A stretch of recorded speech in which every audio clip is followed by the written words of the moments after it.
Hey there, greetings everybody, and welcome here to Prog Monster. My name is Murph. I am the host of this show, a show dedicated to progressive rock and other forms of rock music. So we are here today to do our favorites, Wednesday night's favorites. So basically what this is it could be a favorite of any kind. If you're new to this and haven't seen it before, it could be 5 favorite this, or 5 albums that did that, or it could be a 25, it could be ranking 25 albums that I liked or didn't like. There's all kinds of different categories here. Sometimes I rank the songs on an album. I do the specials, or I could do an album ranking. Could all kinds of different things that we do. But it tends to be the show that most people like to watch the most on this channel. So, and because there's so much variety, I try to change it up all the time. So we're doing an actual kind of a sequel to last week. So if you were here for last week's, you've seen that I did 5 albums that I didn't like that I eventually grew to love. And this week we're kind of doing a little bit of the reverse, but maybe not as severe. So today we're doing 5 albums that I loved that have not really stood the test of time. So they've gotten to a point now with these albums where I love them, but I just never listen to them anymore. It's not even that I detest them. I'm just indifferent to them, as basically as I can say. I just never. They're not albums I go to. In fact, I looked at them today, and other than the one album of them, I haven't listened to any of them this year at all. And the only reason I listened to the other one is because it was on a different list and a different show.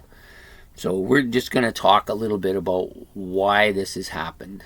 And to be honest with you, I'm not really quite sure why this happened to some of them, but maybe during the course of this I'll figure it out. So the first one we're going to do is from a beloved, and you know what, I have to say that I'm looking at the 5, at least a couple of these are beloved bands that I had a great deal of interest in and still do to a large extent, especially this first one. This is a band I love. I think they're a great band. They have some fantastic stuff. But for whatever reason, this album just never stood up to it like some of the other ones have. And I bought this particular CD of this band so I would have it as part of my collection. And I knew that I wasn't going to listen to it much, but I never realized how absolutely I don't listen to it at all. And we're talking about AC/DC's Dirty Deeds Done Dirt Cheap. Now, I will say that in the time period when I first got this album, I loved Dirty Deeds Done Dirt Cheap, of course. Love at First Feel, Big Balls, Problem Child. Those songs I loved. And even at that point in time, though, when I first got it, I realized it was weaker than some of the other classic AC/DC's albums. But I just never listened to any of these tracks anymore. The only one that I kind of still sometimes listen to is Problem Child. But even that, this album hasn't been off the shelf other than for this video since I bought it. I listened to it once when I bought it because it was one of the few that I actually didn't have by this group.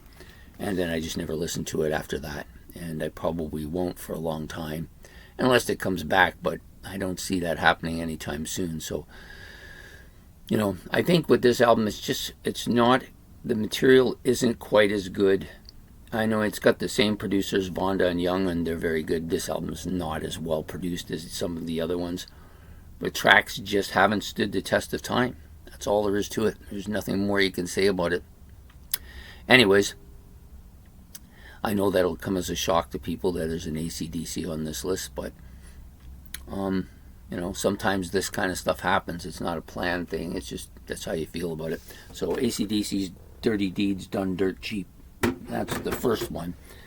The second one I've used a couple times on the show for different videos.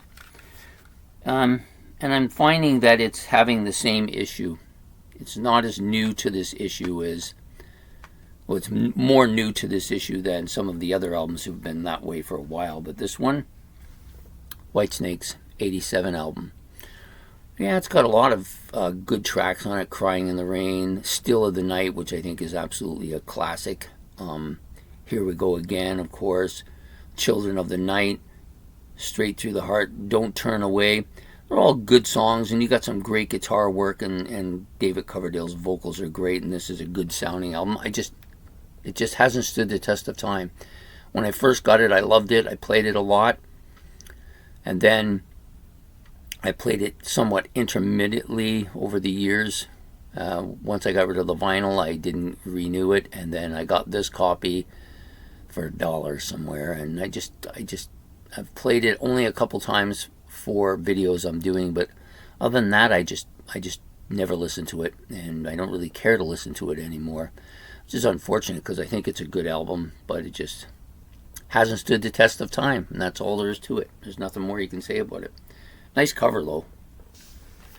So that's Whitesnake's 87 album. The next one up isn't going to be a real surprise to people because this is a band that I really don't care much for anymore, and they've kind of not stood the test of time.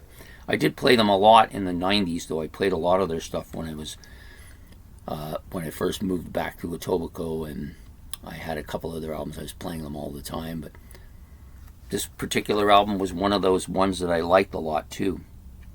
And it has one of my favorite tracks by the group on it, of course.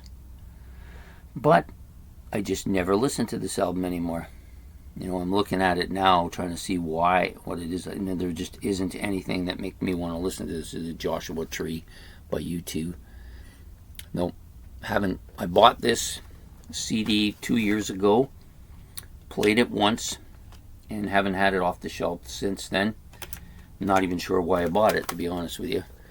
It just hasn't stood the test of time. That's all there is to it.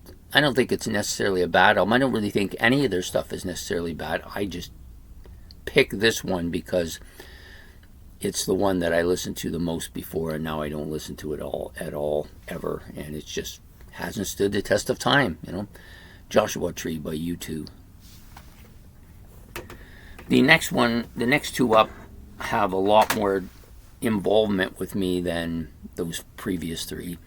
One of them, the next one up, I personally loved it when it first came out. I played it a lot. And even when I got this CD, I don't even know when it was, a couple of years ago now, I think I got this CD. I played it a lot initially the first couple of weeks and then put it on the shelf, and it hasn't been off the shelf since, other than being in a couple of battle episodes. But I listened to it and tried to give it from them, but I just never listened to any of the tracks on here. I don't care to. And some of these songs used to be, we're talking about Asia's debut album, some of these tracks like Wildest Dreams, Soul Survivor, Only Time Will Tell, and Heat of the Moment, I used to sing them all the time, and they're not even part of my singing regimen anymore. I just don't listen to this album and don't care to listen to it. To me, I think it's a bit too poppy for the way I think now. And it's not that it's just that it's poppy. If it was just that, it probably wouldn't be an issue. But it's just that it doesn't have anything that's really catchy anymore. Like it had that catchy feeling to it when I first heard it, and I just never listened to it anymore. Despite the good album cover and everything, I just don't think this album stands the test of time. At least not for me. So it'll probably be on my shelf for a long period before I listen to it again, because it's been, other than those two series, I don't think I've listened to it since I bought it. So there you go. Asia, debut album. The last one I saved for last only because this will come as a surprise to some people. It's actually kind of a surprise to me. At one time, because I did the reason I chose this one was because I did the alternate one on the first episode, which was the Boston debut album, which I totally didn't like because I wouldn't listen to it, and then I grew to love it. And this one was the reason why I totally disliked it and grew to love it. So this is the opposite one. This is the Kiss Destroyer. This was the album I wanted so bad I could hardly wait to get it. When I got it, I murdered it. I played it all the time. It was my favorite album for a few years. Absolutely loved it. I loved the cover. I loved all the songs. I loved all the music. But I do not listen to this album at all. Ever. If I go for a Kiss album, this is not one of the ones I go for. This, at one time, was easily my favorite Kiss album. I don't think it gets top 6. Maybe it might not even get top 10 anymore. That's how far down it's come. It's not that I hate it. I don't hate it. I mean, it still has the same songs that were on it then. I just never listened to them. I do like Sweet Pain and Flaming Youth and Do You Love Me. Those 3 tracks I still like. But I really don't listen to the album because I just don't. It's not worth taking it off the shelf just to listen to a couple of songs. Overall, I don't care for this album, other than the cover, which is fantastic. And the music was good at one point in time, but it just, like Shout It Out Loud, Beth, King of the Nighttime World, Detroit Rock City, God of Thunder, Great Expectations. I never want to hear any of those tracks ever again, as long as I live. The other 3, I won't turn them off, but I don't care if I hear them either. Yeah, and still, I think this may be the best Kiss cover of them all, although Love Gun's pretty damn good too, but that's another album that falls into this category. So, unlike Rock and Roll Over, which I love, when I decide I want to listen to Kiss albums, I either go for Hotter Than Hell or Rock and Roll Over. Those are the 2, or Ace Frehley's solo album. I never go for any of the others. Sometimes I go for Kiss Alive 2. I may play Creatures of the Night once in a while. But this one, I don't think I've listened to this entire album in at least 5-6 years now, maybe longer. And so it comes in as that one of those 5 albums that I loved, and I loved this album at one time. It was my favorite, but I just don't listen to it anymore, and it just hasn't withstood the test of time. That's all it is. So I know also that, having done this, and part of the reason I do these videos is to try to get myself to revisit some albums that maybe need to be revisited. Some of these may get revisited now because of that. I'm not sure, but based on how I'm feeling right at the moment, none of them are going to get off the shelf again after this video for some time. Yep, so if you have any albums like that, and we all get them. We all have that album that we feel almost guilty about not listening to it because we loved it so much. And then we just didn't want to hear it ever again. Now, I have other albums that are kind of on the burned out side, but I don't have that same feeling about them. Maybe the most played album by me is Close to the Edge.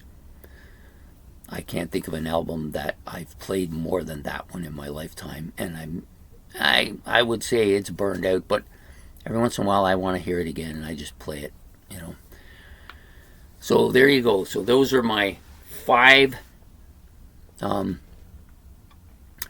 favorite albums that just haven't stood the test of time. I hope you've enjoyed this episode. If you have, please hit the like and subscribe. Hit the bell notice if you want to be notified of these videos as they come out.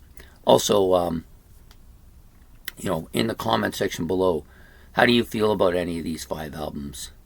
And please, if you want, you can put down albums down there that you have that same issue with, and you feel kind of bad about it because you think that, why do I feel bad about these albums that I loved, But it's the way it is sometimes. You just overkill, Especially when I was younger, I tended to play albums to an overkill point. I'm very conscious of that now, because I have some albums I really like that I've discovered since I've been on this channel, and I don't want to burn them out, so I play them for a certain amount of time. When I start feeling that sense that they could get to the burned out stage, I take them off, put them away, and then play them again later. I don't want that to happen again. But so anyways, there you have it. That's the episode for this week of favorites. Next week we're doing I'm trying to remember what we're doing next week now. So this is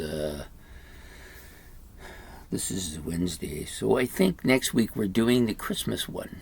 Yeah, so I hope that will be fun. It was suggested to me by somebody, and then another person pushed on me to do it. So we're going to do the 12 songs of Christmas, kind of like the 12 days of Christmas.